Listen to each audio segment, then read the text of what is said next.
wabarakatuh.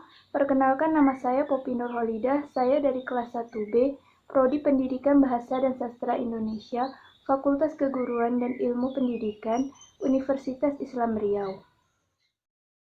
Baiklah, untuk mempersingkat waktu, saya akan menjelaskan pengertian dan konsep dari linguistik umum. Yang pertama yaitu sejarah singkat linguistik. Kebahasaannya dimulai dari retorik, gramar, komparatif, filologi, dan baru lahir linguistik pada abad ke-19. Sejarah linguistik ini disebut-sebut bermula dari orang-orang Greek yang mengembangkan ilmu retorika. Nama Gorgias, rekan sezaman Sokrates, tercatat sebagai ahli retorika yang ternama pada waktu itu. Tentu saja, orientasi dan horizon pemandangan mereka hanya terbatas pada bahasa Greek saja. Wajar kalau sifat chauvinitis merasa bahwa bahasa yang lebih rendah daripada bahasa Greek. Perasaan ini sekarang dinamakan dengan linguistik chauvinisme. Pun demikian, mereka sudah merasa bahwa bahasa berbeda satu sama lainnya, tetapi rasa bahasa sama-sama pada setiap manusia. Nama lain adalah Plato pada tahun 429-347 sebelum Masehi yang sering disebut sebagai tata bahasawan pertama. Dia menganalisis bahasa sebagai si pelaku dan tindakan. Kemudian muridnya Aristoteles 384 sampai 322 sebelum Masehi secara terperinci membagi ujaran menjadi beberapa unsur dan digolongkan pada jenis-jenis kata. Diperkenalkan istilah seperti subjek, predikat, gender, number, case, person, tense, dan mood.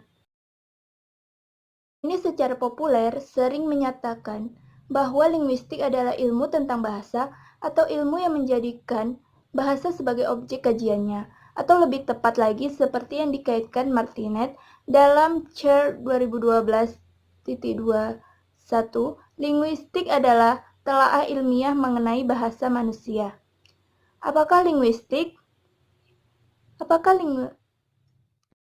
Jadi apa itu linguistik? Jadi linguistik ini adalah ilmu bahasa dari bahasa Latin lingua yang artinya adalah bahasa. Dalam bahasa Inggris dan Prancis disebut linguistique. Dalam bahasa Indonesia, linguistik adalah nama bidang ilmu dan kata sifatnya adalah linguistik atau linguistis. Apa sih itu linguis? Linguis adalah orang yang ahli dalam ilmu linguistik. Disebut pakar linguistik. Linguistik ini juga termasuk orang-orang yang fasih beberapa bahasa. Misalnya, bahasa Indonesia, bahasa Arab, bahasa Belanda, dan lain-lain. Ilmu linguistik disebut juga linguistik umum, yang artinya linguistik hanya mengkaji sebuah bahasa saja, seperti bahasa Indonesia, bahasa Melayu, tetapi juga mengkaji seluk-beluk bahasa pada umumnya. Bahasa-bahasa di dunia memiliki banyak perbedaan yang juga persamaannya. Namun ada ciri-cirinya yang universal dan hal itulah yang diteliti dalam linguistik. Oleh karena itu, linguistik sering dikatakan bersifat umum dan karena itu pula nama ilmu ini disebut dengan linguistik umum. Linguistik telah mengalami 3 tahap perkembangan. Yang pertama yaitu tahap spekulasi. Apa sih itu tahap spekulasi? Tahap spekulasi adalah sesuatu dan cara mengambil kesimpulan dilakukan dengan sikap spekulatif. Maksudnya, kesimpulan itu dibuat tanpa didukung bukti-bukti empiris dan dilaksanakan tanpa menggunakan prosedur-prosedur tertentu. Yang kedua yaitu tahap observasi dan klarifikasi. Tahap observasi dan klarifikasi adalah para ahli di bidang bahasa baru mengumpulkan dan menggolongkan segala fakta bahasa dengan teliti tanpa memberi teori kesimpulan apapun. Yang ketiga yaitu tahap perumusan teori. Linguistik sangat mementingkan data empiris dalam melaksanakan penelitiannya. Kegiatan empiris yang bekerja secara indukatif dan dedukatif yang beruntuh artinya kegiatan itu dimulai dengan mengumpulkan data empiris, setelah itu data dianalisa dan diklarifikasi, lalu ditarik kesimpulannya berdasarkan data empiris itu. Apa sih objek kajian linguistik? Objek linguistik adalah bahasa. Bahasa dalam arti harfiah berarti seperti ilmu bahasa, seperti bahasa Indonesia, bahasa Inggris, dan lain-lain.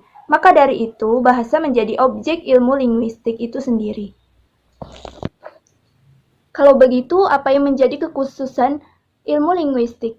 Ahli linguistik berurusan dengan bahasa sebagai bahasa. Itulah objeknya. Yang menjadi kekhususan dari ilmu linguistik adalah bahasa sebagai bahasa.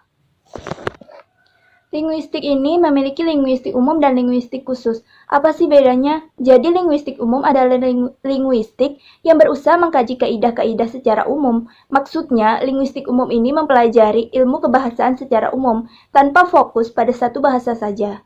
Sedangkan yang dimaksud dengan linguistik khusus yaitu berusaha mengkaji kaidah-kaidah bahasa yang berlaku pada bahasa tertentu seperti bahasa Indonesia, bahasa Arab, bahasa Inggris, dan bahasa-bahasa lainnya.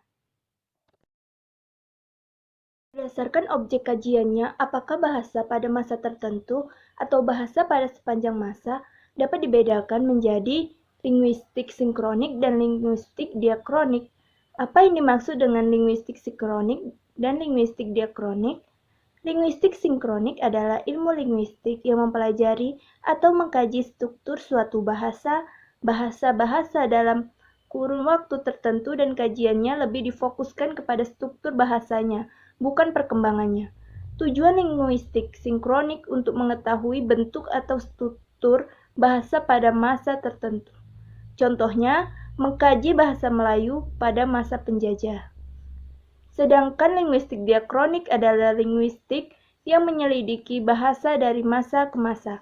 Contohnya, perkembangan bahasa Melayu pada awalnya hingga sekarang, perkembangan bahasa Indonesia pada awal terbentuk hingga sekarang. Berdasarkan objek kajiannya, apakah struktural bahasa atau bahasa itu dalam perhubungannya dengan faktor-faktor di luar bahasa, itu dapat dibedakan menjadi linguistik mikro dan linguistik makro.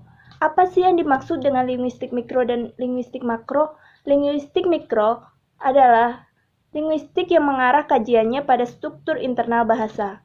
Dalam linguistik mikro, ada beberapa struktur internal bahasa pada umumnya, misalnya fonologi, morfologi, sintaksis, sinaktik, dan juga leksikologi. Sedangkan linguistik makro menyelidiki bahasa dalam kaitannya dengan faktor-faktor di luar bahasa seperti sosiolinguistik, psikolinguistik, antropolinguistik, etnolinguistik, stilistika, filologi, dialektologi, filsafat bahasa, dan juga neurolinguistik.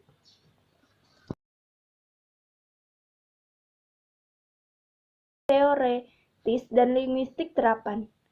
Linguistik teoretis adalah bidang penelitian bahasa linguistik yang dilakukan untuk mendapatkan kaidah-kaidah yang berlaku dalam bahasa manusia pada umumnya. Sedangkan yang dimaksud dengan linguistik terapan adalah yang mengidentifikasikan atau menginvestigasi dan menegosiasikan solusi untuk masalah dunia nyata terkait dengan bahasa. Contohnya pengajaran bahasa, penerjemahan, perkamusan, dan lain-lain.